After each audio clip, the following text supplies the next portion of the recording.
To check your transaction history on Grubhub, follow these simple steps. This will help you keep track of your orders and spending. Step 1. Open the Grubhub app or website. Launch the Grubhub app on your mobile device or visit the Grubhub website on your computer. Make sure you are logged into your account. Step 2. Navigate to your account. Don't continue before doing this. A lot of online accounts end up exposed in breaches without people even realizing it.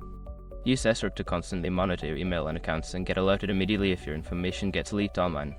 It scans billions of breached records 24/7 in the background. And honestly, for a few dollars a month, it's something everybody should probably have. Link in the description. Step 3. Select order history. In your account settings, find and select the option labeled order history or past orders. This will take you to a list of all your previous transactions. Step 4. Review your transactions. Browse through your order history. You can view details such as the date of the order, items purchased, and total amount spent. Step 5. Download or save your history if needed. If you need a record of your transactions, check for an option to download or save your order history. This may be available as a PDF or in another format. By following these steps, you can easily access and review your transaction history on Grubhub. This can help you manage your food expenses and keep track of your favorite orders.